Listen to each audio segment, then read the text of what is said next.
Right, I'm checking to check it out. So let's quickly talk about well, as quick as I can anyway. Talk about the Chris Eubank Ben fight, and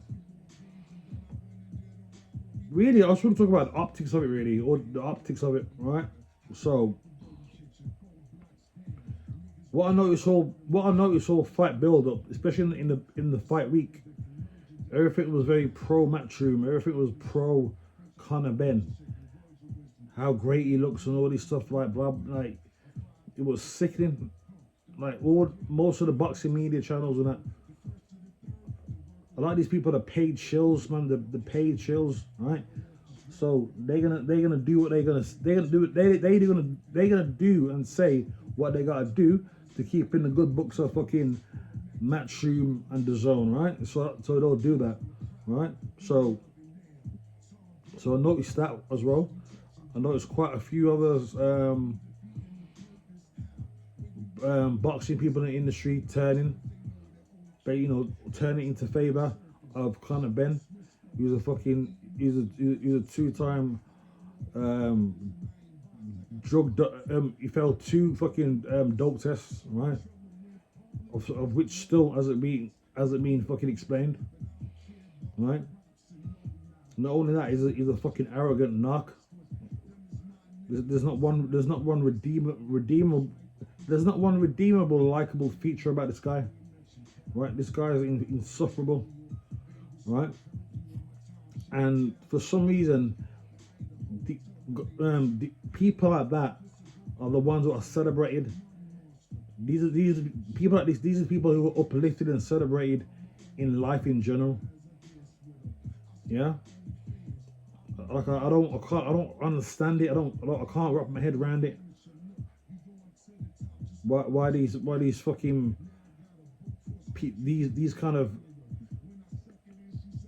people of society are put on some sort of pedestal, highlighted, and made out like the second coming of fucking God, right?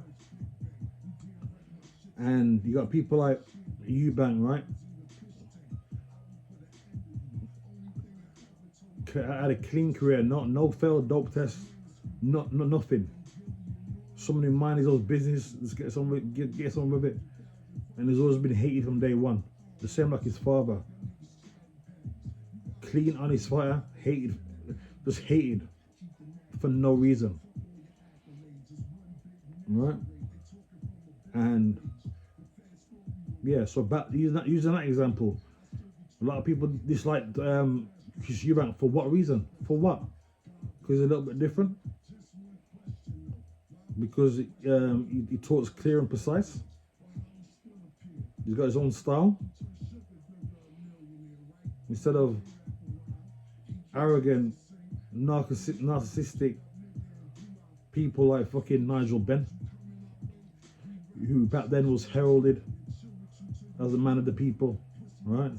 Don't get me wrong, Eubank Senior, he had his fans, but there's more people against him than there was for him.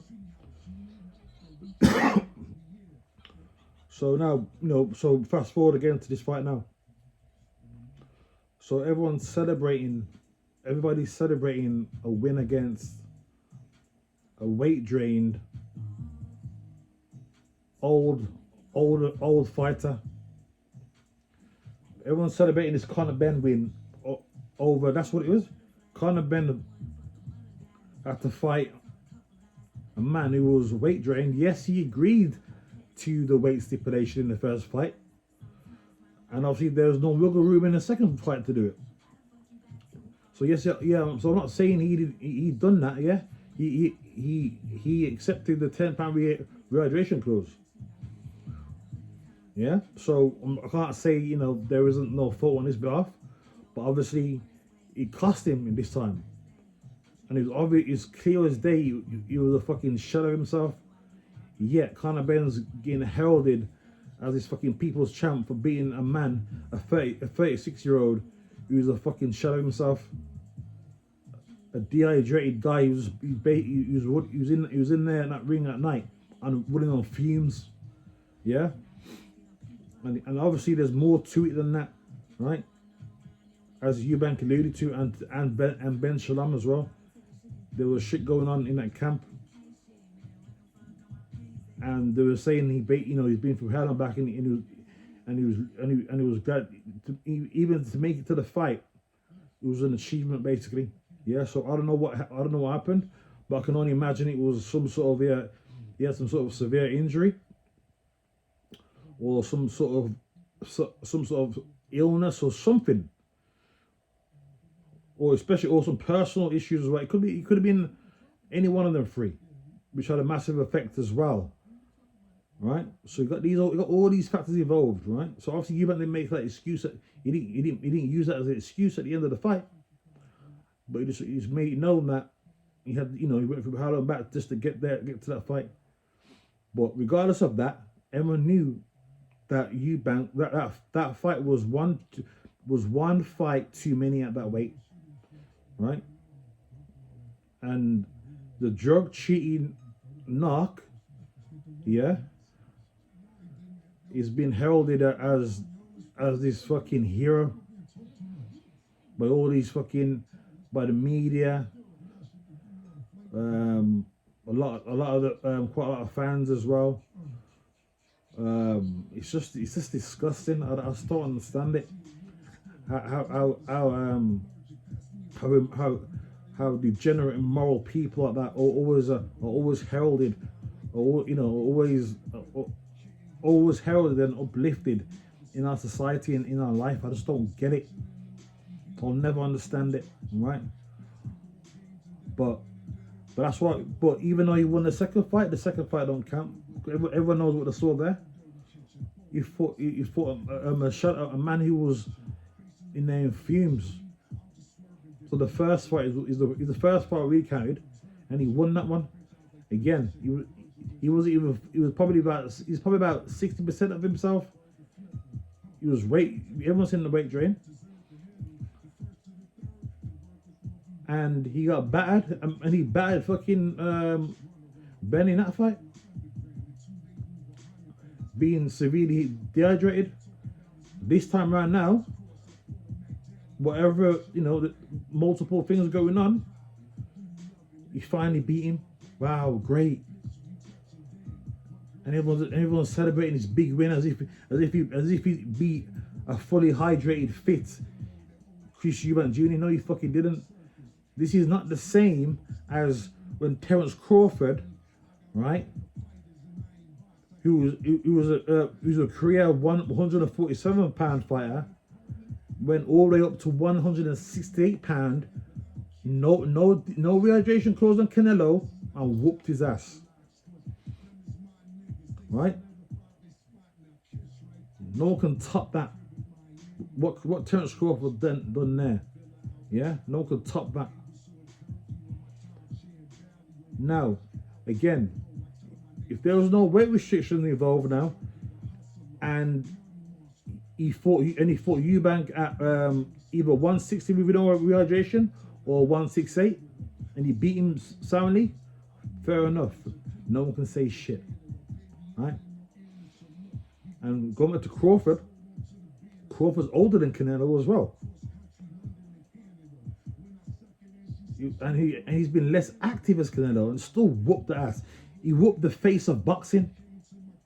He went up 3 weight classes he went up 2 weight classes and whooped his ass. Right? And don't get me wrong, Crawford got quite a lot of credit for that. But to be honest, the amount of credit he got is still quite low, really, considering what he done. Like, you know what I mean? This guy should be talked about from then until he officially retires. What he done then was unthinkable. Unthinkable. He done the unthinkable, right? But that's how they're treating this kind of Ben fucking win, like he's done the unthinkable. He only got his ass spanked in the first fight by a depleted fucking Chris Eubank, and now this time he spanked the fucking an even worse version of Eubank. but he's getting heralded like he's just, like he's what? Disgusting, man. Yeah. How's a man who failed 2 dope tests, yeah, for their first fight initially, so he's going into that fight juiced up. He went. Conor Ben was going into the first fight, what got cancelled, juiced up, yeah, to inflict damage on our next man, and he got caught doping. So so just think about that part, right? So again, of which there's been no real explanation about it, and people and his dad wants to pay some pity patty and what's his name? Eddie Hearn want to pay some pity party. Oh, he spent so much money trying to clear his name, all this stuff. He had no money, blah blah blah. What the fuck you on about? He had no money. So what if he spent hundreds of thousands of pounds on his fucking case to try and weasel his way out of it? Yeah. The dude's got money. Trust me. Yeah. The dude fought twice, £154 in America while he was serving a suspension in the UK. So don't tell me he ain't got no fucking money. Yeah? So this guy this guy is already been suspended by the British Board of Boxing Control, right? And an arrogance of him and his fucking promoter, Eddie Hearn, for, okay, then, well, we can fight over America and earn some money there. This shows the arrogance, the scum, as Chris Eubanks says, the scumbaggery, the arrogance, the scumbaggery, the fucking degenerate behavior of these people, right? And these are the people who are running boxing. But obviously Eddie Hearn is the most popular UK promoter, right? So you've got people like him, right? Eddie Hearn's a known liar anyway. I don't even need to go into him. But like I said, I don't want anything about Conor Ben, anything about Nigel Ben. They're just not nice human beings. All you gotta do is just look at fucking how Nigel Ben operated in his personal life, right? You can just look at that alone, right, and see what kind of man he is. And then look at his son now. His other son, Harley Ben, though, is actually a decent human being, right? Because he's been brought up by a good woman, right? And unfortunately, for some reason, Nigel Ben doesn't want to acknowledge his other son, right? For whatever. But the son he's held in and fucking all over, showing everybody is just another carbon copy of himself. Another cheating, arrogant knock. Yeah. Let's not forget Nigel Ben, who conveniently passed out after his fight against well, I forgot his name. His name is going off of mine now. Yeah, so he didn't have to do the post-fight fucking drug test. So these kind of scumbags, these kind of scumbags that are heralded in the boxing media and just in the sports media in general, right? These are the people what they're putting on a pedestal. Like, let's follow after these guys. Follow after what immoral, arrogant, narcissistic people? No, thank you. No thanks.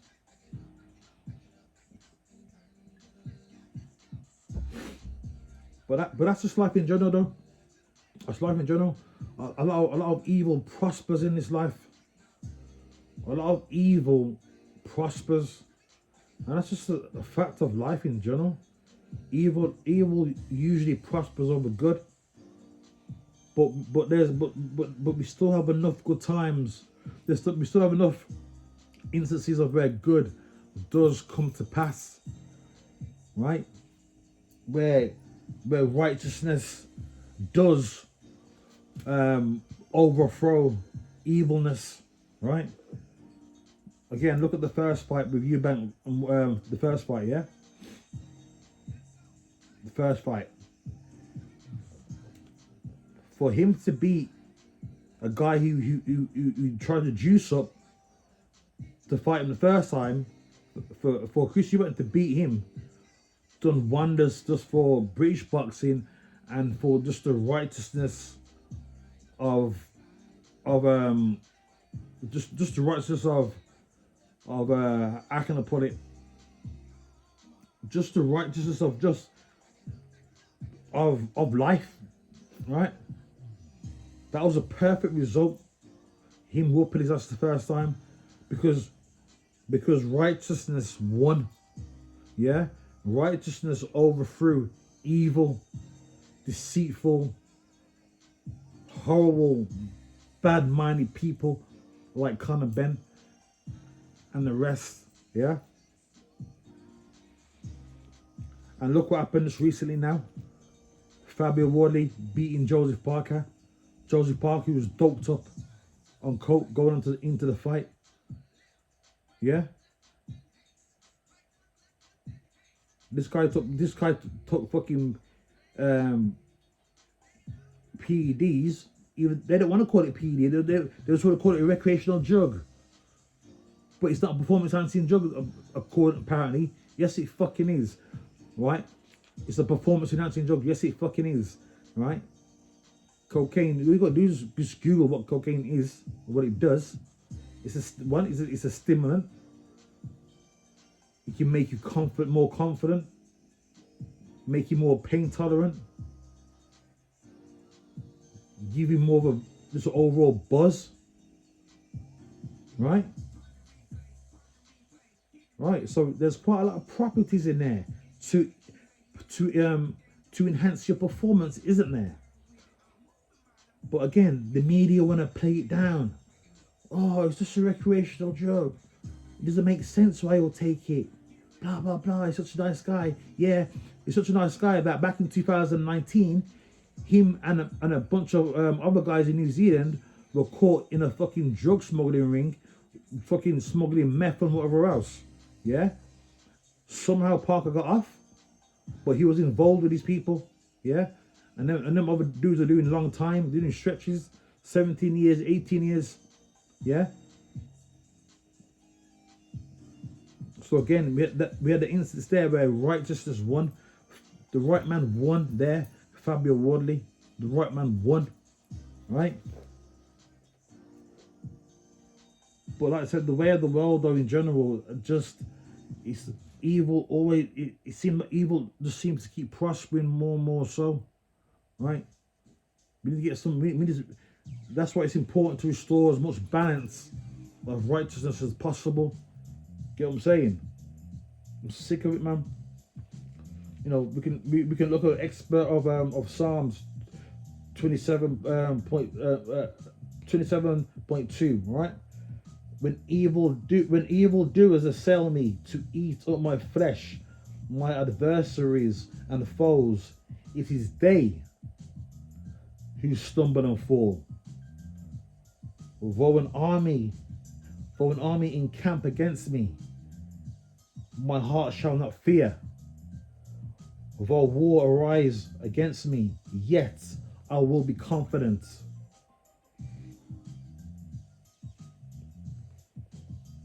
I'm trying to say, man. We gotta keep the spirit there, man.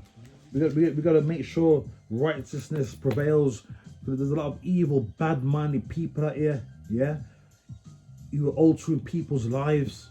Yeah, right. Significantly altering people's lives, and they seem to be just getting away with it.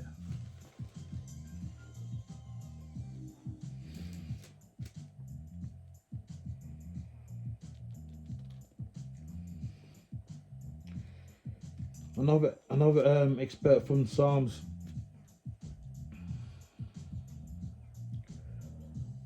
Because all of my adversaries I have become a reproach. especially to my neighbours, and an object of dread to my acquaintances. Those who see me in the street flee from me. I have been forgotten like one who is dead. I have become like a broken vessel, for I hear the whispering of many, terror on every side, as they scheme together against me, as they plot to take my life. But I trust in you, Lord. I say, you're my God. My times are in your hand. Rescue me from the hand of the enemies and from my persecutors. Make your face shine on your servant.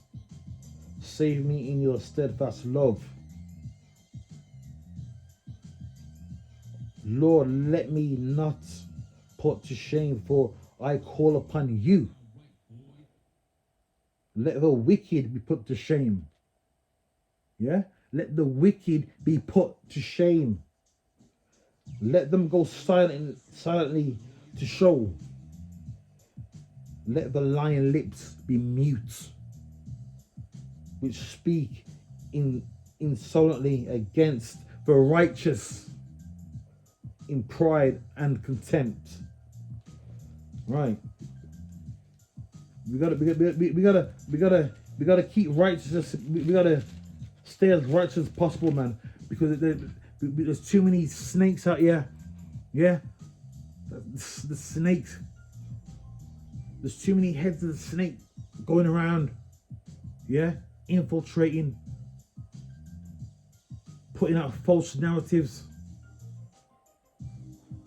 for the people who are not. They may not be sound of mind. They may not be fully aware of certain things. For their minds to be corrupted by these evil doers out here, right? We as a people, as a collective, man, we gotta stop this shit, man. And that's why I'm talking. That's why I'm talking on this, man, because this is really doing my head in, man. I know what I'm seeing, you know. So again, so just going back to boxing again now. I kind of went off on a tangent a little bit there, and the amount of videos I'm seeing now. Chris Eubanks is finished, or is finished. Like, these people can't wait to see the back of this man. For what? What? For what wrong has this man done for these people to want to see this guy suffer and go off into the fucking darkness somewhere? Why do I want to see the back of a man so? Why do I want to see the back of a man so much? Why do I want to see him gone for? For what? Don't understand it. A lot of people's minds are being corrupted, infiltrated by this fucking wickedness and evilness around us, which is just spreading more. It's getting more and more contagious. But it's not coming to me though. Not now. I won't be infiltrated like that. And none of this bullshit, none of that bullshit's gonna affect me either. Alright? And you know what? I'm not really one of them people who ever really read the Bible or stuff like that, man. But there's some stuff in there, man, what I've just found recently, man. I thought, you know what, man? You know, reading some of those things, man, it's so true. And when you can just hold it, and when you apply that to yourself, right? It gives you just a bit of a boost, yeah. Because, you know, I could talk about my life and the amount of fuck what's been done to me, yeah. I've been constantly fucking battling these wicked people around me, constantly, yeah. But I'm gonna keep battling though, because it's not over until it's fucking over. Don't get me wrong, there's some days that I can't be asked. I don't want to fucking wake up some days. I don't want to wake up for what? It's just been a constant downward spiral. But anyway, I'm not gonna go. I don't want to start talking about me again anyway. But right, I just want to I want this spread this put the spotlight on the bullshit narrative what's going on out here. How evil and wickedness seems to be heralded, seems to be the standard, yeah. While the people who the righteous people or people who try to live in the most righteous ways, yeah, they're the ones who gets fucking stepped on time and time again, yeah. But not all of us righteous people are gonna get stepped on and stay down. No, not all of us are gonna do that. No. And that's what I got to say with that anyway. So until next time.